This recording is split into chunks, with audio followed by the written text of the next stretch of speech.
The Landlady by Fyodor Dostoevsky, translated by Constance Garnett. Part 1, Chapter 1. Ordynov had made up his mind at last to change his lodgings.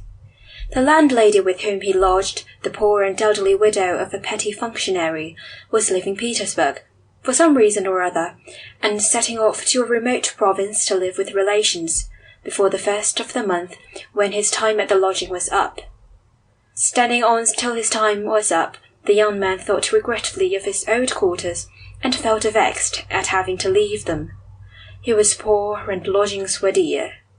The day after his landlady went away, he took his cap and went out to wander about the back streets of Petersburg, looking at all the bills stuck up on the gates of the houses, and choosing by preference the dingiest and most populous blocks of buildings, where there was always more chance of finding a corner in some poor tenant's flat.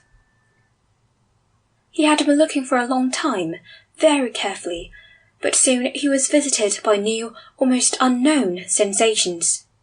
He looked about him at first carelessly and absent-mindedly, then with attention, and finally with intense curiosity.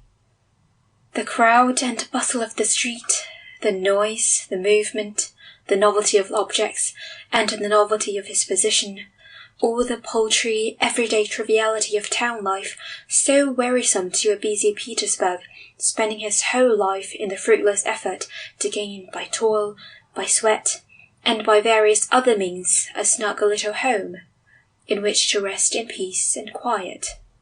All this vulgar prose and dreariness aroused in Ordynov, on the contrary, a sensation of gentle gladness and serenity. His pale cheeks began to be suffused with a faint flush, his eyes began to shine as though with new hope, and he drew deep and eager breaths of the cold, fresh air. He felt unusually light-hearted.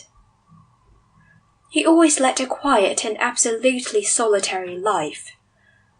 3 years before, after taking his degree and becoming to a great extent his own master, he went to see an old man whom he had known only at second hand, and was kept waiting a long while before the liveried servants consented to take his name in a second time. Then he walked into a dark, lofty, and deserted room, one of those dreary-looking rooms still to be found in old-fashioned family mansions that have been spared by time, and saw in it a grey-headed old man, hung with orders. Sample complete. Ready to continue?